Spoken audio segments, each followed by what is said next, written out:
Good evening and welcome to the Parks and Recreation Advisory Board meeting for Monday, May 14th, 2018. And I'm going to call this meeting to order. In your packets, you received the April minutes. Did anybody have any questions or concerns? Nope. I move that we accept the minutes to the April 9th meeting. I second. I'll approve. Okay. All in favor? Aye. Aye. Okay, those are approved. You've got your monthly reports for recreational programming and for senior citizen programming. Any questions on those? The senior center had their tables of treasure event in April, and we sold 59 tables, and so we made a little over $1,000 with the bake sale and stuff for the senior center, so that was good. Didn't get great attendance, and we're trying to figure out better ways to advertise. You know, it was in the paper. It was, we took out an ad in the paper. We had our banner up. You know, we talk about it. We had flyers, but we'll have to figure out how to get the word out a little bit more on that. We've got lots of kind of just updates on things we've been talking about. The Parks and Rec Master Plan. I did get the final things submitted to them. McKenna was not, they did not send in to Oakland County and SEMCOG a copy of our master plan, which was required. Greg was going to get to it and just never did, so I went ahead and did that last week. And so they've gotten our stuff, and she says, though, at this point, they won't even review it again until the fall, so we're just kind of in limbo, but we should be fine. The plan itself is okay. It was just some supporting documents. We had to change the wording, and so that's been sent in. Any questions on that?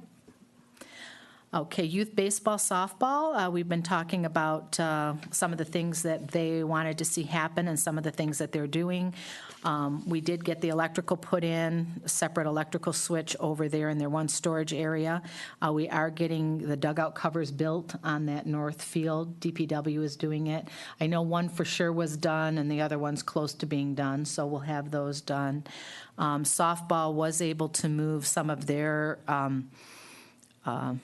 pitching machines and their equipment into the into the Bywood storage building. They put a shelving unit in there, and they're storing some stuff in there. So I think we've been able to help accomplish some of the things that they had hoped we could this year. Good. And softball has been busy clearing the grant infield, getting it dragged and getting all the weeds out so they can use it for practices. And we did get them a set of bases to set there, so I think they're using it. They're going to use it for practice this year. The goal is eventually to get it into a full-fledged field again, but that's going to be kind of a process. Any questions on that? The use of volunteers is still kind of in limbo. I'm still waiting to hear back from the union. I know they're working with the city clerk and getting their new contract together, so hopefully we'll get some information out of that. I think that they're probably willing to let us do certain things, but we had asked, give us kind of a list. And then once we know what they're going to allow us to do, we can kind of put out a brochure or information, say, hey, if anybody's interested in volunteering. I know during the budget meetings, the city clerk had said in some communities they call it like a beautification committee, and they work on parks as far as like maybe laying mulch, weeding, planting flowers, paint, some minor painting. I know the park, the bleachers really are looking kind of rough. They could really use to be painted. Maybe even if I don't know if there's some way we can paint the metal supports and then put new boards on so they look a little bit better. But those are all things I'm hoping if we get some volunteers, we can maybe accomplish some of that. DPW is really stretched thin in the summer, and I know they've been having trouble finding help, summer help. Really? Yeah, they've been actively looking for summer help, and I think they've only, last I heard, hired 2 people. They just can't, they're just not getting people to apply. Any questions on that? Okay. The food truck ordinance is still being, they're going to have another reading of it tomorrow night, and then hopefully we'll hear what the final decision will be. The last that I heard, they were leaning more towards charging like a $50 per day permit if there was going to be a food truck in the park. It raised some concerns with events like the 4th of July. Does every food vendor truck at the 4th of July have to pay $50 to be there? So I think they're looking at how to best word things so as not to make it more of a burden for some things like that we've done forever, you know. So I guess I'll report more back on that as soon as I hear what council decides on it. That'll be interesting. Bike racks and benches. The benches have been put out at the parks, and one bike rack was installed last week by the skate park. I think it looks really nice. They still got, I want to take a picture and put it on Facebook, but they still have the barricades around it while the cement is setting. But it looks very nice. So once we get that one done, we'll pick, I'll go and we'll set them up in the other places as well. I was a little concerned today when I went up and looked up close at it, and it looks like some of the areas where they welded the center picture to like the frame already look kind of rusted. So I don't know, I don't know anything about welding or solder or whatever they use to do that. Norm, Jim, any of you know anything about that? I don't know if there should have been something that was put over that to protect it a little more from the I'm moisture. surprised from my understanding, they were going to spray paint them. Yeah, it's not the actual picture. But I It's mean, where it's welded Yeah, to the welding to rod the that metal they frame. use, the welding rod that they use should have been brushed and painted. Yeah, so- That's sometimes with a Rust-Oleum or whatever, but it does have a tendency, all of it will have a tendency to, over time, with the Yeah. weathering and the salt that gets spread around, that it's going to need some Yeah. upkeep. Yeah, so we'll have to. I'm going to try to keep a watch on that, and maybe we can Get a can of Rust-Oleum or do whatever. something before it gets. Yeah. To Could it just be So- cleaned and then clear coated or something? Yeah, maybe You know? something like that. Like you said, Okay. do it before it gets out of, Does Rust-Oleum have a clear coat? Mm-hmm. Yeah.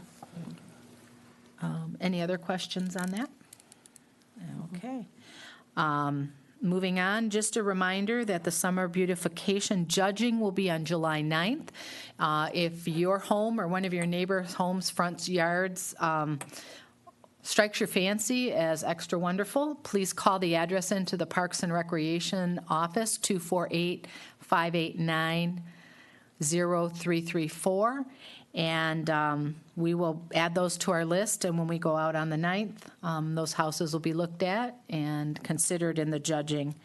So the weather's finally turning, and I think we'll start seeing a lot more yard work being done now that the weather's cooperating if we don't get flooded out. So just a reminder on that.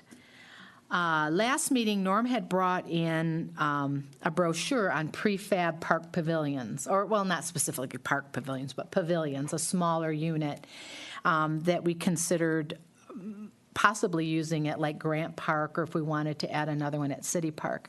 I sent that to the DPW director and also to the engineering department about planning, and which is always surprising to me how many rules and regulations there are out there that we really have to follow. And I did hear back, DPW told me that it certainly looked like a unit that they would be able to install. Obviously, we would have to contract out the cement slab that it would be on, and we also would have to provide handicap accessible pathway to it, or something of that effect to get to the unit should we ever decide to put it up. And that was basically what the Planning Commission said. They approved that, the prefab, it was okay for DPW to do. We, of course, would have to have a professional put the cement slab in, and we would still have to go before them with the exact location of it. And then, of course, it would have to comply with the ADA requirement that there would be some sort of an access path to it. I did stress that this is not something we're planning to do immediately, but we just wanted to investigate what would all be involved should we decide to move forward with something like that. So it sounded like it's possible. Yeah, it sounded like they didn't tell you that they liked the idea or it would be something that, that maybe we can put that up in Grant, like you said, or even eventually maybe put one up over by Parkland or. Yeah. No, I mean, I didn't get any feedback like, oh, great, this is exciting, It's Yeah. just like, yeah, we could do it. Okay. But structurally, they felt it was sound enough to be Yeah, able to. that if it was a prefab and the materials that it was made of, DPW would certainly be able to put that up. The metal roof that they don't have to reshingle and, Yeah. that type of stuff. Very good. Yeah, so we'll keep that kind of in our back pockets as we look forward and as funds become available for things, to see what we want to do with that. Any other questions on that? No? Okay, getting into new business just a little bit. I gave you each one of these little brochures from SACRA. It talks about what things can be recycled. We've had a problem in the park. We do have green recycle bins and we have gray garbage cans. And we have a problem with garbage being thrown into the recycle bins. And if garbage gets into the recycling, it's considered contaminated recycling and it has to go in garbage. It becomes garbage. Because nobody sorts through it and picks out the good stuff and, the bags of dog poop and leftover hamburgers and stuff. So the problem is at our park is that when the recycle truck comes, it looks in these bins and it says, oh, there's a bunch of garbage in here, we can't take it. And then when the garbage truck comes, it won't even look in there because it says recycle. So we end up with these bins of garbage mixed recycling and lots of water because we have a hole in the top that makes it look like you can drop your pop cans in there. So the water goes in there, and it's just a big mess. So I called around to several different communities to see what they do. Madison Heights doesn't have recycling in their parks. Troy doesn't at this time, but they're looking at doing it next year. Birmingham does, but it's been an ongoing problem for them. They've tried all sorts of different configurations. The little thing different with Birmingham is they do their garbage pickup in-house. So their people come in with like a little garbage trailer and look in it, and they make the judgment, but it gets taken care of one way or another. Our problem is we have two different pickup trucks, and we end up with nobody picking it up. So I've talked to council about it, and we're trying to, at this point, they still want to keep the recycle bins there because we want to try to encourage it. They're not really serving a purpose at this point. But we're going to try a little more education, hopefully. The DPW will be having an open house on Saturday, June the 9th, I think the date is. Saturday, June 9th. And they also are having a recycling event at the DPW that day. And we're going to print up a bunch of these flyers from SACRA. And I've also talked to SACRA, and they don't have an answer either. And they're going to give me some other little flyers and things that we're going to put out and try to educate a little bit. The awesome Clawson kids even suggested that they might do a little skit, sort of like a commercial about recycling that can play on the cable channel, just to try to encourage people to be more cautious and careful about where they're throwing stuff. I mean, I guess honestly, I'm glad they're putting it in containers at all, but it would be nice if everybody could try to be a little, and some of it's just education. There's stuff I didn't really know you can't put in a recycle bin either. If the pizza box you're putting in there has too much cheese and leftovers left in the bottom, that's contaminated recycle. And I just don't know that we know all of that yet. So we're going to try to do a little more education on that. And if any of you in your travels come across something that seems to be working better for a community, or if you have any ideas on what we can do different. One other suggestion was possibly having a recycle sort of station where we don't have recycle bins all over the park. We have them maybe at a couple certain locations, because people who are really into recycling will tend to walk the extra steps to actually recycle. So that's a possibility that we're considering too. I like that idea. Any other questions on the recycling? Okay, another thing that came up since our last meeting was there were some moms whose kids play sports at the park, and they wanted to know why we didn't have an AED at the park. So I said I would look into that. I've contacted Alliance Ambulance Company who services Clawson, asked them about it, and they said the only outdoor AEDs that they're aware of are like at the zoo. And those are all sort of hardwired, so if you open the door, it sends an automatic signal to dispatch, and they know exactly which unit's door has been opened, so they know where to send help. I've contacted a park in Ohio that just put some in last year in all of their parks, and he says they've worked out well for them, but they're quite costly because you have to get a unit that can withstand the elements, the box that it's in. You have to have it accessible. You know, it has to be somewhere where people can get to it at all times. So then you worry about vandalism because these units cost over $1,000 each. This gentleman from Ohio said they haven't had a problem with vandalism in the first year that they've had them. And he sent me all sorts of information on it, which I may just email to you to look through when you have time. But he used a particular cabinet that he leaves his out all year round, winter and everything. But the unit is like hooked up to electricity, Wi-Fi. It's got an infrared camera in it, so if somebody opens the door, it takes their picture. I'm sure that cuts down on vandalism as well. So he says it costs probably about $400 a year just for the monitoring of the unit. You know, my first thought was that, you know, Clawson is very small, and all of our police cars are equipped with AEDs. And so I talked with Chief Anderson, and I said, do you have kind of an idea of what your average response time is? And, you know, it's probably 5 minutes or less.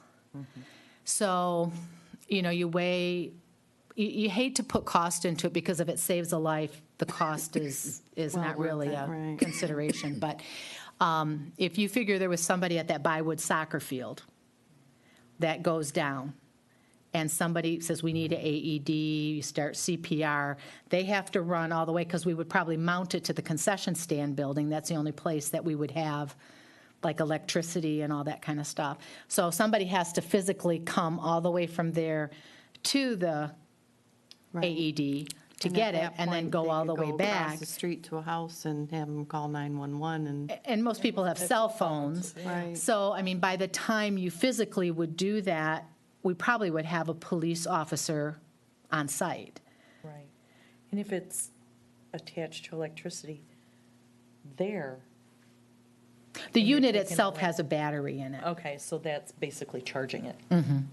Yeah, they come with like lithium-ion batteries in them. All the schools have them. I would assume the schools do. I don't know. that Guardian Angels has one right by their school. I would the, assume, I don't know if the schools have them in their locker room for when they have athletic events at the park. I don't know that. Yeah. That was something I was going to ask Kelly Horn, and I forgot to The do that. Sham. Don't know. I don't know. I wondered how many, you know, I would, Don't most of the sports, don't they have to have like trainers there? You know, in case kids get injured? I mean, I know for the high school sports they do. I would imagine for Mavericks, they Yeah, I probably mean, do. Mavericks used to have like an ambulance or a trainer on site, you know, during their games and Right. stuff, yeah. But you know what? I know they don't for soccer. Yeah, and I think, you know, some people are saying even what if somebody is running the track? You know, not even a organized sporting event, just out exercising. and falls down and somebody sees them and Yeah. that type of thing. it's a phone and 911. Yeah, But I then mean, that's again, what how most long does people it would do. take, you know? Yeah, and there's a lot of people that wouldn't be comfortable even using an AED. You know, even though it's very self-explanatory, you take it out, you open it up, it tells you exactly what to do. There's just lots of people who wouldn't be comfortable doing that. So I'm still in the fact-finding stages right now, and I said I would discuss it with you guys as well. Was it more for the sporting events that they had a concern? I think it was some moms that probably their kids played Little League ball up there. And there certainly have been instances where kids get hit in the chest with a ball, and it sets their heart off rhythm. I know that they have portable units Well, that don't need to be plugged in constantly. Oh, right, they're I could all. see where they would have one at at the concession stand or by the track in that area. Mm-hmm. But if to it's a have 'em- Saturday afternoon and somebody's running around the track They on would their have to own. have, yeah, they'd almost have one like they have I keep going back to Guardian Angels because I remember seeing it. It's actually a unit that's on the wall, and if somebody opens it, it sets off an alarm. Right. At the city park, we would need more than just an alarm. We would need to have it like they do at the zoo, where it is directly Connected to connected the- to dispatch. Yeah. Right. And the minute that unit's removed, a dispatch goes out to send police. But most likely by that time, somebody would have 911'd them anyways. But the unit has to be attached to something, not just for electricity, but just physically, it has to be somewhere, and we have to label where it is so that people know where it is and that it's at the park. And it just seems like, for central location, probably somewhere right around that concession stand, that's the athletic side of the park. That's where the track is and the Right. baseball and soccer and, the more, not to say somebody couldn't have it happen walking on the wood chip trail on the other side of the Right. park too. But at least if people would know where it was at. Right, and it has to always be accessible. It can't be inside the building because the building's not always open. Right. So those are some of there's some logistical things you kind of have to work out and then look at the total cost based on the fact that we have policemen who are here in town with AEDs in their vehicles at all times as well. So, but if you want to, in the next month, think about it, talk to some of your friends about it, see what they think. But it's certainly worth looking into, I think. My biggest concern is just vandalism, Right. and then the ongoing cost. I mean, if somebody tries to destroy it just to destroy the box, I mean, these are expensive units. I mean, by the time you get the special box and the AED, I mean, you're up over $3,000 for something like this. Really expensive. So, And how you react to emergency too. I mean, if someone went down, I'd start doing this and call. Right. Rather than, where's the AED? well, I think what you could do is, I mean, if there were more people around, somebody's going to start CPR regardless, and then You gotta- send somebody, Yeah. Yeah, it's, Yeah, and then if you're familiar enough with the park and say, I know there's one over on the concession stand, but if they're not, it's Yeah, we just- would have to label it somehow very big and bold, that AED in, Yeah. with, again, signage. People It all goes back to that.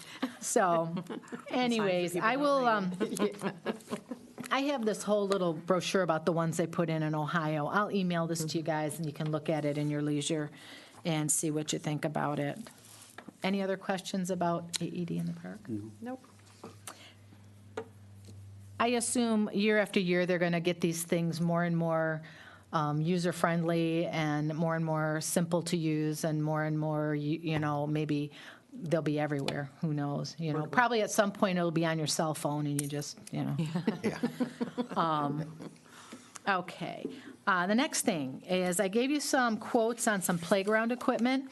If you remember, last year we had to remove a piece of playground equipment in the tot lot. It did finally get removed, and I would really like to replace that. The unit that was there was kind of a four-seater bouncy thing, that you just kind of. So I looked at this Buddy Rocker.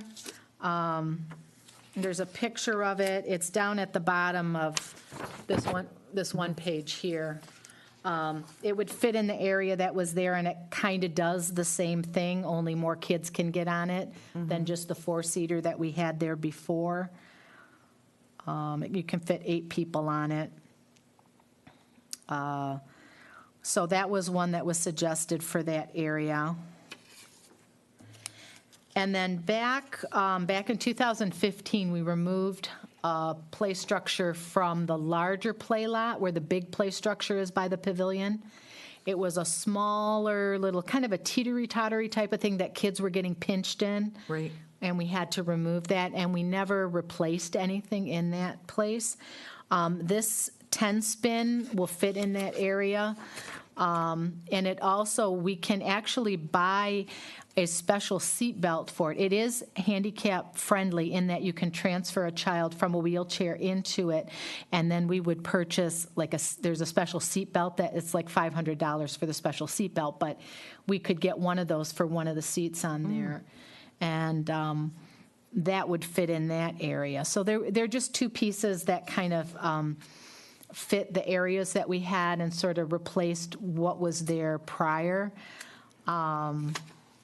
That's a pretty good location for a wheelchair because there's a cutout right there where that used to be, so a wheelchair can wheel up in there. So I'm just giving these to you guys to kind of get some feedback, what your thoughts on. You can see what the quote is for these. As you see, the cost of the units, the install is about the same price as the cost of the units. That's not something DPW could do? No, well, I think the problem, well, I shouldn't say that. That's not really accurate. The delivery and installation, as you see here, she's estimated it at about almost $3,000. I was trying to order from the same company, thinking that if their install crews are out here, it might be less expensive to have them, we could work it out that way. I don't think they can install them for liability purposes. Okay. It's a play structure. If we have a professional install it and there's some sort of an incident, it goes back on the installer. Our DPW guys are good, but they're not really trained in how to put together and install playground equipment. I think it's very good that we're looking into doing more for children of, parents of children with handicap and special needs. I noticed that there is a swing that accommodates a wheelchair that can just be installed on, like, the frames that we have for our swings, I that you just can saw wheel that a this wheelchair weekend. up. Pardon? I just saw something like that this weekend online. I Yeah. was doing something There, like that. and it might not be as expensive as. I did- Although these two units, I think, would be very- There is a unit similar to this spinning one that you can actually put you don't have to take the person out of the wheelchair, but that unit's $18,000. Yeah, I think the one for the swing isn't that as expensive. Yeah, And it just so. attaches to, if I can find I saw it online. Yeah, like that'd be you did. good. Yeah, if you want to I'll forward take that it. to me. Yeah, I will do that. Yeah. So right now, what I'm looking at is, I guess my first priority is to replace the one that we had to remove out of the tot lot. But the money for these, we didn't budget $8,000 for play equipment at the park. We do have our Friends of the Park fund that this committee can say, let's take some money out of that. We can take maybe some money out of the budget, park maintenance budget, and try to do it that way. I guess I need to hear your feedback on that. This I say go for it. Buddy Rocker, did anybody look at it real close to make sure there's no finger pinching on that? Well, no, I've not seen it physically in seen a it, park, okay. but these companies, Miracle Midwest is a Michigan company, and they would have, before they sell anything, they're going to be checking to make sure. Okay. Even the spin one is, I think, and to be quite honest, I think no matter how many safety inspections anything goes through, a kid can turn it into something it's not I agree. supposed to be. Is this all one piece? Yeah. Yeah. And so it- the tent. it mounts like in the spin. In the tent center. spin Oh, is- the 10 spin, Oh, and their feet 2,000 are it's underneath, their feet come through it. $2,400. They And sit then in An it. additional $2,400 Yeah. to install it? so they jump with can, their so they feet. can push up like I that, see. It's like mounted on a spring in the center. Almost Right. like a teeter-totter or whatever. but- Exactly, Yeah. But has Yeah. sides. The Buddy Rock? right. But the tent spin is, Like an old The 10 spin is Like a- $2,400 thing that, an Yeah. additional $2,400 to install it, is what you're saying? Well, I mean, if you look at the pricing there, no, That's for both, it says isn't it? installation of equipment listed above is like $2,836. It's about The 14 site each. preparation, we're determining whether DPW can do the site prep, which is basically going to be digging out the wood chips, clearing the area where it would go in. Where this, the Buddy Rocker would go, from what DPW has told me, there's still a mount in there from the old one that was there. We might be able to still That would use be that. great. But we would have to look into that more.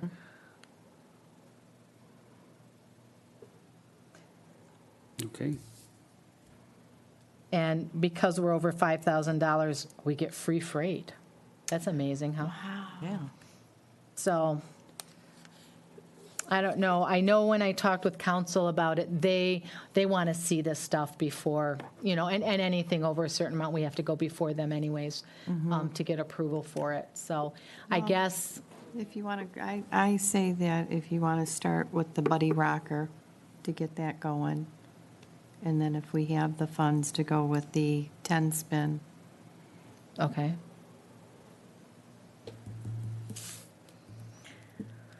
Yeah, I'm in favor of going for it. Me too. That tot lot is used so much. yeah. It's got to be nice.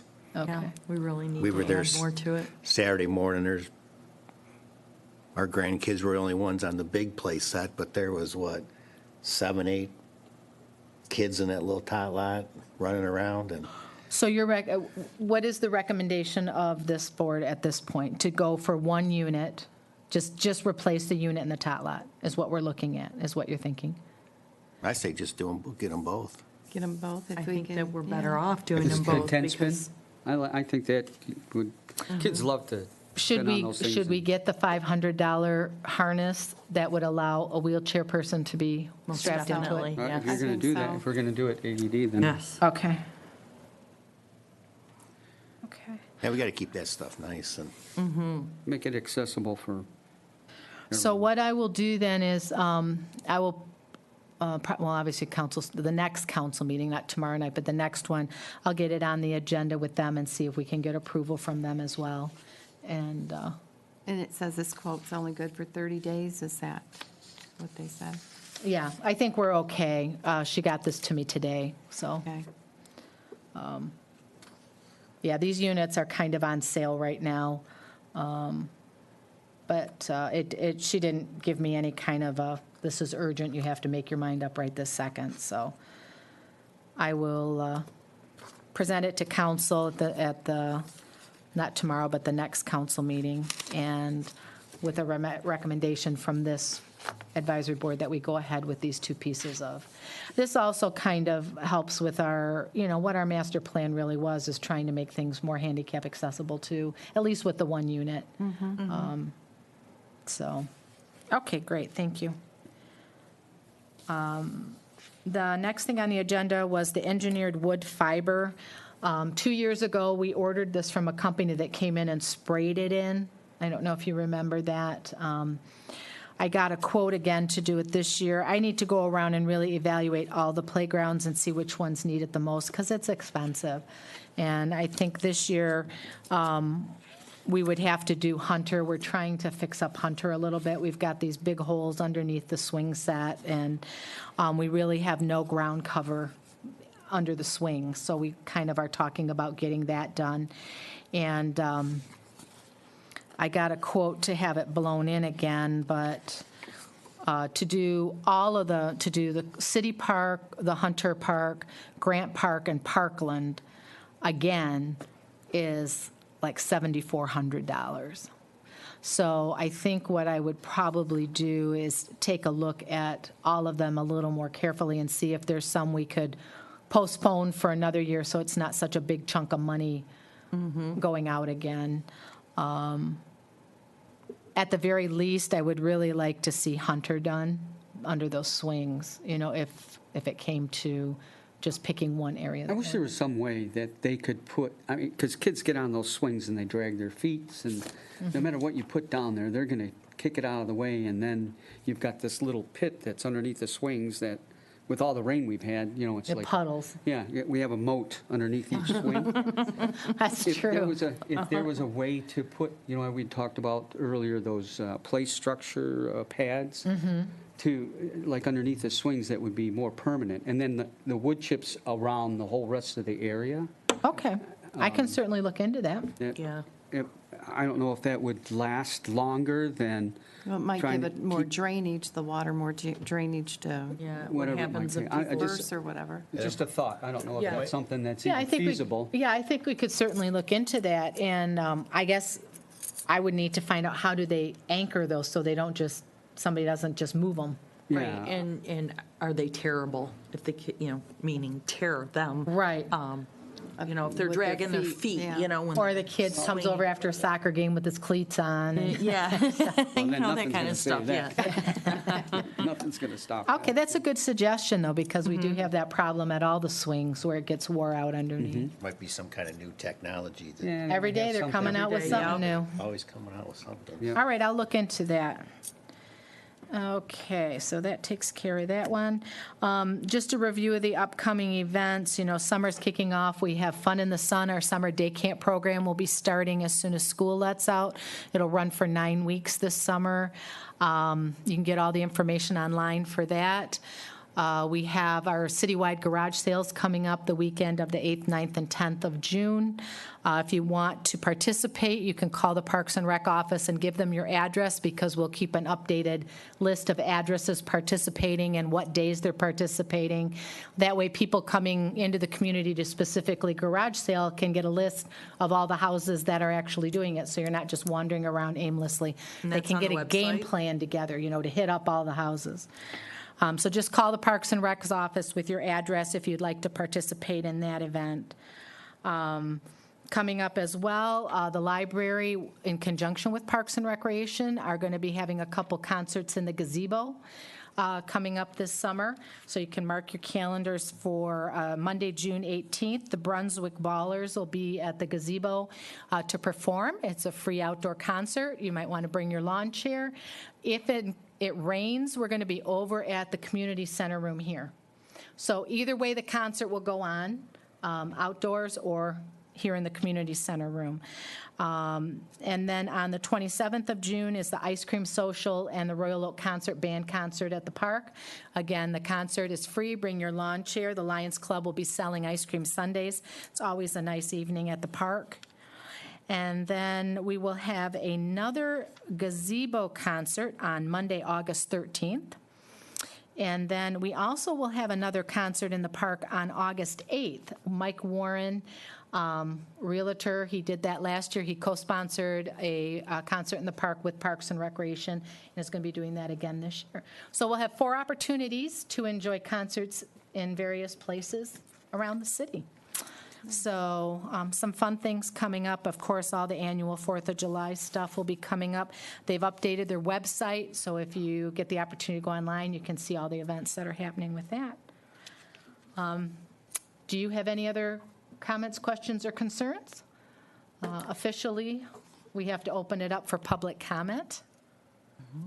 There's nobody here, so I'll move that we adjourn. I'll second that. all set. We're all set then. Thank you very much. Thank you. Thank you.